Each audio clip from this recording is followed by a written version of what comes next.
नमस्कार दोस्तों, आज प्रतिशत का 8वां दिन है। आज 8वें नियम पर आधारित क्वेश्चन को देखते हैं। तो 8वें नियम पर आधारित क्वेश्चन होगा, इसके लंबाई या चौड़ाई किसी एक में परिवर्तन करने के बाद उसके क्षेत्रफल में परिवर्तन नहीं होता है।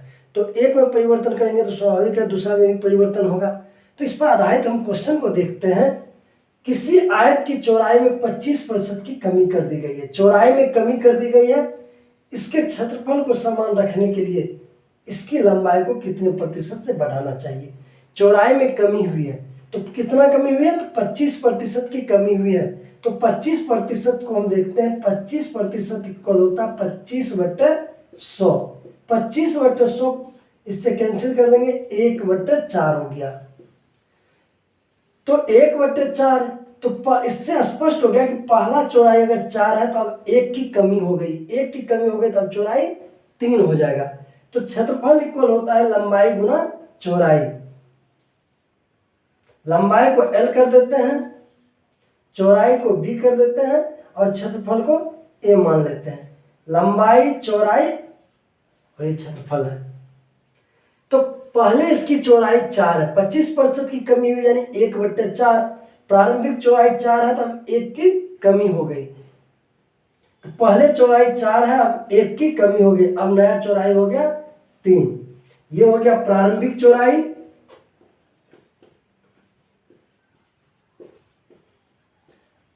अब जो है नया,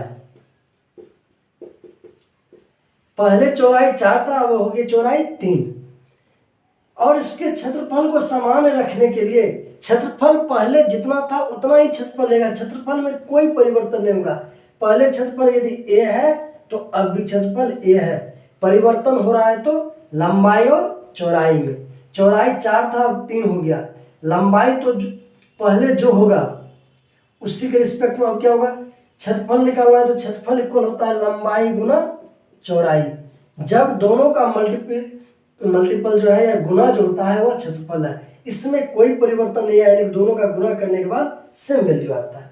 तो इससे क्लियर है कि जिस रिस्पेक्ट में यह चौड़ाई जो है कमी हुआ है उसी रिस्पेक्ट में यह लंबाई बढ़ेगा। तो लंबाई में क्या होगा, चौड़ाई किस रिस्पेक्ट में कमा है, तो यहाँ देखते हैं 4 से 3 हो गया। तो ये लंबाई भी जो है 3 से 4 की ओर बढ़ेगा। तो बढ़ेगा तो कि यहाँ प्रतिशत के रूप में करना है, तो यहाँ लिख देंगे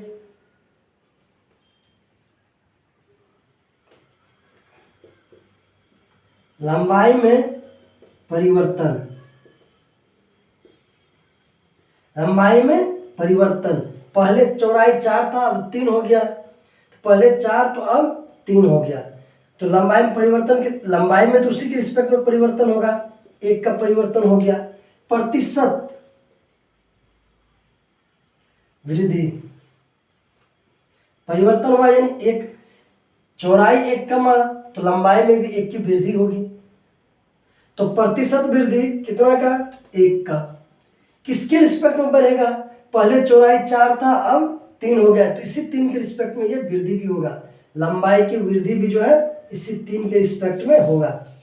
चौड़ाई कमी हुई तो लंबाई में वृद्धि होगा।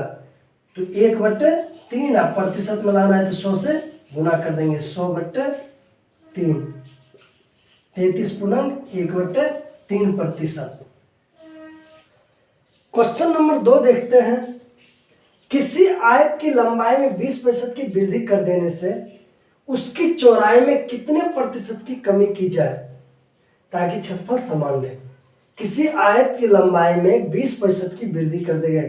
पिछले क्वेश्चन में देखे थे चौड़ाई में, यहाँ लंबाई में 20% की वृद्धि कर देने से उसकी चौड़ाई में कितने प्रतिशत की कमी की जाए ताकि क्षेत्रफल समान रहे। क्षेत्रफल में कोई परिवर्तन नहीं कर रहे हैं। जो भी परिवर्तन होगा, यदि लंबाई में वृद्धि हुई तो स्वाभाविक है चौड़ाई में कमी होगी, क्योंकि क्षेत्रफल इक्वल लंबाई गुना चौड़ाई होता है। तो यहाँ लंबाई में 20% की कमी की गई। 20% इक्वल 20/100, 1/5।